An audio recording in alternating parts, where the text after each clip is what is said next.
work here yet, so it's not really fair for you to intervene. I was handling the situation. I'm not sure I'd call a grieving relative a situation. I'm the best neurosurgeon this hospital has, probably the state. So I've been told. Good. So let's be clear. I'll make you look good if you let me do my job. Well, I wouldn't be much of a chief of staff if I did. No, don't flatter yourself. The only way you got this job is because your grandfather's Steve Hardy, and that kind of nepotism grates on me. Something's grating on you, all right. But it's not about me. Sometimes you lose a patient no matter how good of a surgeon you are. I lost her. That's the bottom line. Meanwhile, Patrick gets to walk out of his surgery with another win. Patrick is far from perfect. Oh, his record comes pretty damn close. It's not always about numbers. You know, patients are human beings. Is that what you're thinking? A person died and all I care about is my track record in the OR? Your final note. The girl who died wasn't even your patient. She was Dr. Niles. Right, so what are you gonna do? Grill Dr. Niles and Dr. Scorpio? Find out what happened? Not my style. Really? So what is your style? Throw him in front of the board, show him you're a hard ass like your grandfather? All I did was intercede with the brother of the girl who died. Your reaction is a little over the top. My reaction, really? You know what? I don't think Mercy would mind my reaction. I have no doubt about that. And I'd be sorry to lose you. So before you fire yourself, let's try to figure out why you're so pissed off. Could it be that you think you could have saved that patient if you'd been in the OR instead of Dr. Niles? I know that you care about more than your track record as a surgeon. Maybe, but I think about it a lot more than I'd like to admit. Unless I'm just drinking. Please don't tell me you're as competitive as my husband. I'm afraid I am.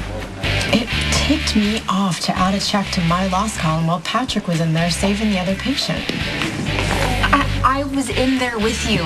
Remember? I saw how hard you worked to try and bring her back, and I also saw the look on your face when you realized that we couldn't. You don't have to keep saying we. It's on me, Robin. I was a surgeon. No, she was injured beyond any hope of recovery.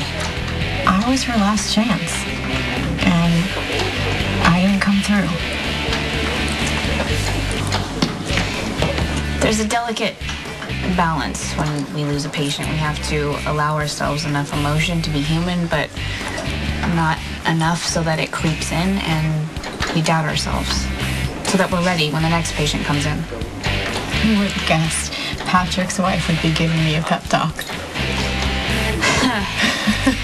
Life moves in strange ways. No kidding. You want to know another cold, hard truth? I didn't want to like you.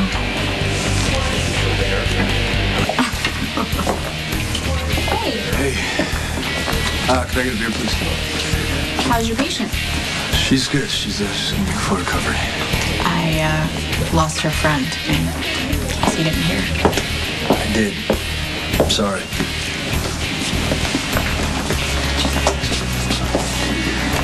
So, congratulate me for not punching out the chief of staff before we even started. What was the problem?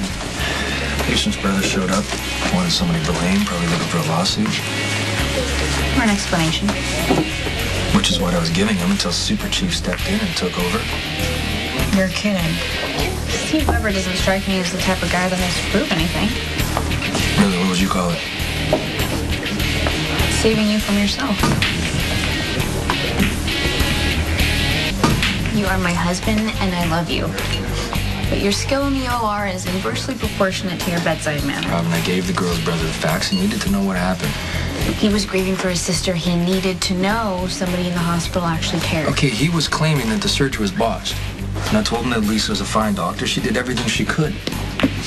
Which is exactly why our new chief of staff had to step in. What did Dr. Weber say? Did he blame me? No, he didn't blame you. Did he suggest that I botched the surgery? How could he? He didn't do anything wrong. A person died. Maybe a better surgeon like you could have saved her. That's what Dr. Weber said, isn't it? Oh. Speak of the devil. Hell, I guess I picked the right night to reacquaint myself with Jakes. We were just talking about you.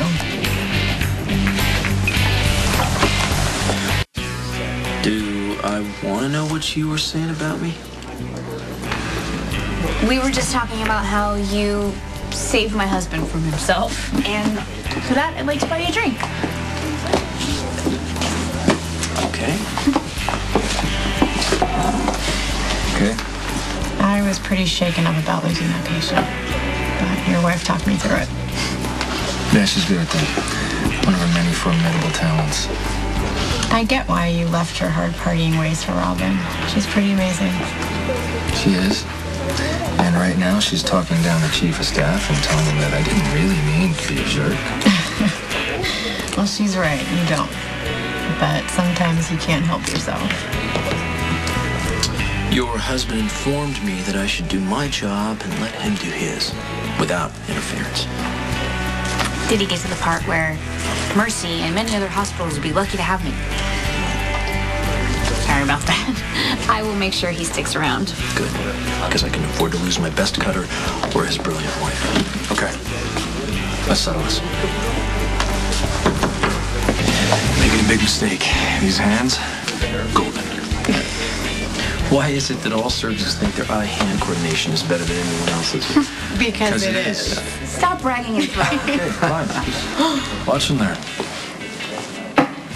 So the dream team pulls ahead. Hey, babe, not for long. Nice. Not for long. Let's see what you got. Yes. Ooh. You were saying? Come on, lab girl. Let's see what you got. All right. Okay, give me some room, please. Do it. Some Come on, babe. space. Put us on the board. Oh, look at that. That come from? Robin's parents are super spies. She's an expert marksman. You are so lucky to have me as partner. In so many ways.